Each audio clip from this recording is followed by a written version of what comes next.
Tập trước có đoạn Thẩm Kim Hàn dẫn gia đình đến nhà họ Lâm cầu hôn. Vừa tới nơi đã bày ra sính lễ vô cùng hậu hĩnh và quý giá. Mọi người nhà họ Lâm sau khi nghe chuyện Lâm Thư Vinh ở nơi biên giới đã anh dũng hỗ trợ cứu chữa bệnh truyền nhiễm. Nỗi lo lắng đè nặng bấy lâu bỗng chốc tan biến. Tiếp nối tập trước, kệ họ đi.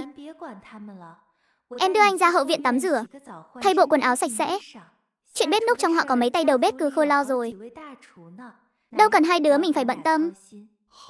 Thấy Lâm Thư Vinh và Thẩm Kim Hàn sánh bước bên nhau, các bà các chị bên cạnh không nhịn được mà thì thầm bàn tán. Mà công nhận nha, hai đứa này đứng cạnh nhau trông đẹp đôi thật đấy. Đứa nào cũng tuấn tú, chứ còn gì nữa. Tuy nhìn có vẻ uy nghiêm, nhưng diện mạo cậu con rể đúng là hiếm thấy. Tôi chưa từng thấy ai tuấn tú như thằng bé nhà họ Thẩm này. Lại còn cao giáo vạm vỡ. Nhìn cánh tay với vóc dáng kia kìa. Vững chãi quá, Thư bảo nhà mình đúng là tốt số. Nhà họ Thẩm là gia đình gia giáo. Chú rể lại còn đẹp trai, thực sự rất xứng với Thư bảo nhà mình. Nếu không là tôi phản đối đầu tiên. Đừng nói là bà, tôi cũng chẳng đồng ý đâu. Thư bảo nhà mình hồi nhỏ đáng yêu biết bao. Suốt ngày léo đéo theo sau tôi gọi chị dâu. Tôi còn từng cho nó bú thép đấy. Bà nói như thể mỗi bà cho nó bú không bằng. Các bà các chị người tung kẻ hứng, trên gương mặt rạng rỡ nụ cười. Lâm Thư Vinh từ nhỏ đã được mọi người yêu mến. Đám chị dâu họ hàng này đều chứng kiến cô trưởng thành. Trong sân, Thư bảo ơi chuẩn bị dùng bữa thôi. Gọi cậu nhóc nhà họ Thẩm ra đây. Mọi người bảo là muốn đọ tử lượng với cậu ta đấy. Lâm Thư Vinh ngước mắt nhìn lên, chỉ thấy phía bàn ăn không xa, một nhóm cháu trai lớn hơn cô vài tuổi đang hào hứng. Rượu trên bàn đã được rót đầy tràn. Đây là rượu gạo do bậc thầy ủ đấy. Nồng độ không hề thấp đâu. Cô vừa buồn cười vừa bất lực. Nhìn một cái là biết ngay đám người này cố tình muốn làm khó. Thẩm Kim Hàn bất lực khuyên bảo mọi người đừng uống nhiều quá nhé. Nếu không sáng mai thức dậy sẽ đau đầu đấy. Không sao, cứ để họ uống đi. Hôm nay là ngày đại hỷ mà. Chúng ta ăn cơm trước đi.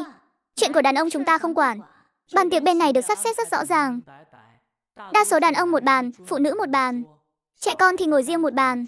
Dù sao đàn ông uống rượu phụ nữ cũng chẳng xen vào được, nên cũng không ngồi cùng họ. Thẩm Du ở bên cạnh đã đó là người đang ăn ngon lành món thịt khâu nhục. Món khâu nhục này ngon thật đấy. Thơm quá, ngay cả khoai môn cũng cực kỳ thấm vị. Tiểu Ngọc thích thì ăn nhiều vào nhé. Chỗ chúng tôi không có gì cao sang để tiếp đãi. Thế này là đã thịnh soạn lắm rồi à? Con cực kỳ thích luôn. Mon y hệt cơm bà con nấu vậy. Chẳng phải nhà cô có người làm quan sao? Sao ông ấy lại đích thân vào bếp nấu ăn thế? Đúng vậy, ba tôi nấu ăn ngon lắm. Tiểu Hàn cũng hay phụ giúp một tay đấy. Mọi người nhà họ Lâm nghe xong, trong lòng cảm thấy rất hài lòng.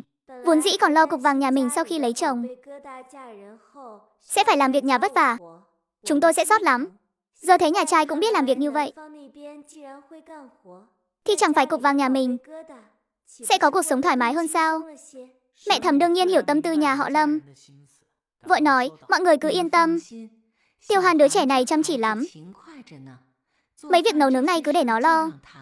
Lâm Thư Vinh có chút bất lực, lại thấy hơi ngượng ngùng. Mẹ chồng dễ tính nên không để ý chuyện này.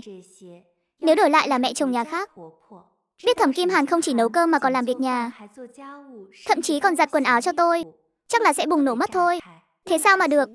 Hai đứa sau này còn phải chung sống rồi sinh con nữa. Không thể để đàn ông làm hết mọi việc được. Châu báu nhà mình dù sao cũng phải học một chút. Nhà tôi không câu nệ mấy việc nhà này đâu. Ai thích làm thì cứ làm thôi. Nếu không ổn thì lúc đó thuê người giúp việc cũng được. Một tháng cũng không tốn bao nhiêu tiền. Các con sống tốt là được rồi. Chúng ta đừng can thiệp vào nữa. Hồi trẻ tôi kết hôn với ông Thẩm, việc nhà đều là một tay ông ấy lo hết. Tôi cũng không thích làm việc nhà. Hàng xóm nghe xong không khỏi mở mang tầm mắt. Đúng là có tiền vẫn tốt thật. Có thể thuê người làm việc. Thế này mới là hưởng phúc chứ. Quan trọng là mẹ Thẩm rất thấu tình đạt lý, lại còn rất cởi mở. Không như mấy bà mẹ chồng ác độc trong thôn hay làm khó con dâu. Đúng vậy, đúng vậy. Chuyện của bọn trẻ chúng ta đừng xen vào. Ai thích làm thì cứ làm thôi. Lâm Thư Vinh chẳng chen vào được câu nào, chỉ biết cặm cụi mà ăn. Thời gian trôi qua nhanh chóng. Chớp mắt đã đến sáng hôm sau. Sáng sớm cả nhà đã ăn xong bữa sáng rồi. Mẹ nói để em ngủ thêm chút nên không gọi dậy, nhưng vẫn để lại cháo và món ăn kèm cho em đấy. Sao trong nhà yên tĩnh vậy? Mẹ em với chị cả đi đâu rồi? Bố mẹ vợ dẫn bố mẹ anh cùng chị anh đi tham quan quanh thôn rồi. Đi dạo loanh quanh khắp nơi. Nghe nói mấy anh vợ đều đã ra đồng làm việc rồi. Anh ở nhà đợi em thức dậy. Sao anh không ra đồng giúp một tay để thể hiện bản thân chút đi? Sáng nay anh cũng muốn đi lắm chứ. Nhưng mẹ vợ bảo việc đồng áng cũng gần xong rồi. Có mấy anh và các cháu trai trẻ khỏe ở đó. Không cần đến anh đâu. Mẹ bảo anh ở nhà đợi em dậy. Đúng rồi, trước đây anh đã từng ra đồng làm việc chưa? Chưa từng ra đồng. Nhưng anh có thể học. Anh khỏe lắm, chắc không khó đâu. Khi Thẩm Kim Hàn mới chào đời, gia đình đã sống trong khu đại viện quân đội Kinh Thị rồi. Sau này huấn luyện trong quân đội, lại đến vùng biên giới xa xôi gian khổ. Học được cũng không ít công việc. Có điều là việc làm ruộng thế này thì anh ấy vẫn chưa được trải nghiệm qua. Gia đình họ Thẩm được bố mẹ họ Lâm dẫn đi tham quan khắp thôn Lâm gia.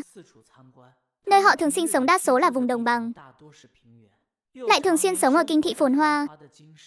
Đâu có thấy nhiều núi non thế này. Nếu được sống ở đây cả đời, tôi sẵn lòng lắm luôn. Ở đây đẹp quá đi mất. Đúng vậy, không ngờ phương Nam và phương Bắc lại khác biệt đến thế. Nhìn xem sơn thủy hữu tình đẹp chưa kìa. Thẩm Tề trước đây từng đến miền Nam, từng thấy qua không ít cảnh đẹp, nhưng vẫn bị cảnh tượng trước mắt làm cho ngỡ ngàng. Tuy ở đây có hơi nghèo một chút, nhưng không thể phủ nhận phong cảnh đúng là độc nhất vô nhị. Sau này biết đâu sẽ thu hút không ít người, đặc biệt ghé thăm và vui chơi đấy. Cha mẹ Lâm dành nửa đời người sống ở nơi này, chưa từng thấy vùng biên thủy hoang vu, thiếu nước, khắc nghiệt. Cũng chưa từng thấy nhà cao tầng phồn hoa nơi thành phố. Suốt nhiều năm ròng rã, họ cứ ngỡ cả nước nơi nào cũng giống nhau. Sau này nhờ xem tivi, mới biết hóa ra sự chênh lệch giữa các vùng lại lớn đến vậy. Mọi người mới đến nên thấy lạ thôi. Cho đến khi chán rồi, sẽ không còn muốn ở đây cả đời nữa đâu. Cảnh đẹp thì đẹp thật, nhưng dân làng mình nhìn phát ngán rồi. Mẹ Lâm thấy người thành phố lại thích trốn thôn quê này. Trong lòng cũng cảm thấy có chút kỳ lạ. Trước đây trong làng có không ít thanh niên trí thức về nông thôn. Đợt trước đợt sau cũng khá nhiều người. Nhiều người trong số đó còn coi khinh dân quê chúng tôi. Vẫn là thành phố tốt hơn. Công việc hay đi lại đều thuận tiện. Từ làng mình mà muốn lên thành phố hay lên huyện đều mất cả khối thời gian.